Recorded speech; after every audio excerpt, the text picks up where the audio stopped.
Olá, gente linda! Vamos tomar um café com o nosso Deus Pai hoje? Hoje nós estamos no dia 17 de novembro e o texto diz assim: a eterna esperança.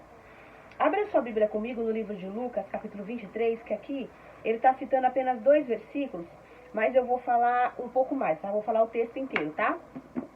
Lucas 23, abra sua Bíblia aí, vamos ler juntos, tá? O sepultamento de Jesus. E eis que certo homem chamado José, membro do Sinédrio, homem bom e justo, que não tinha concordado com o desígnio e a ação dos outros, natural de Arimateia, cidade dos judeus, e que esperava o reino de Deus. Tendo procurado a Pilatos, pediu-lhe o corpo de Jesus, e tirando-o do madeiro, envolveu-o num lençol de linho e o depositou num túmulo aberto em rocha, onde ainda ninguém havia sido sepultado.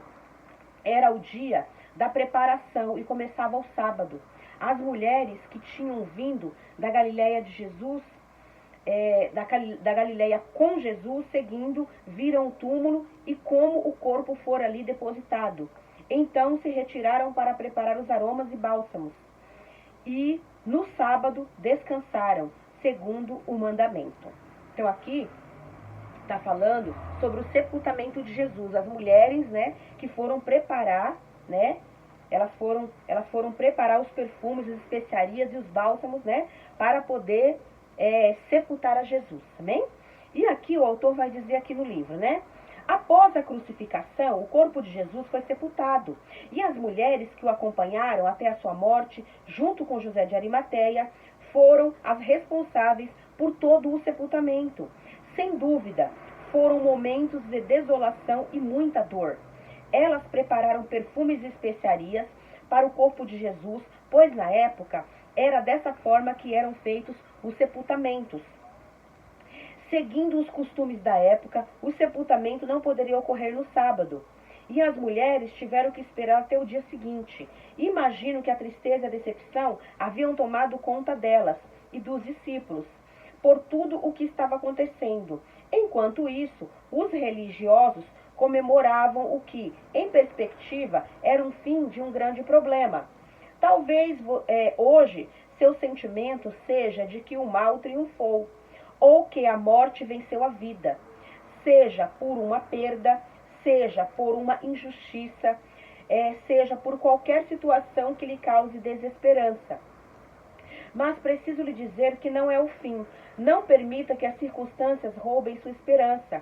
Em Lucas, capítulo 24, versos 5 e 6, a Bíblia diz que, no terceiro dia, as mulheres foram logo cedo ao sepulcro e encontraram 2 anjos que lhe disseram: por que vocês estão procurando entre os mortos aquele que vive? Ele não está aqui, ele ressuscitou. A partir de hoje, entenda que para quem caminha com Jesus, sempre há esperança.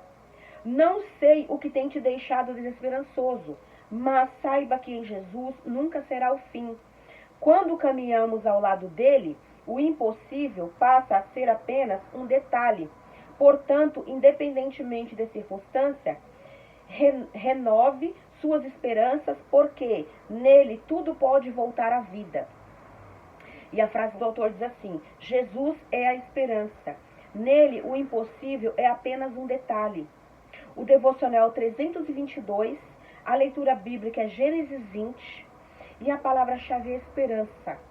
Então, que nós possamos ter esperança, porque Jesus morreu, mas ele ressuscitou. Porque Jesus veio para trazer vida, veio para trazer vida em abundância para todos aqueles que creem no seu nome. Jesus veio para curar as nossas enfermidades, para perdoar os nossos pecados. Jesus veio para trazer salvação para as nossas vidas. Mas nós temos que crer, nós temos que confiar, nós temos que andar com Jesus, nós temos que saber que Ele está vivo e Ele está conosco. Jesus nos conduz à vida eterna. Ele está conosco.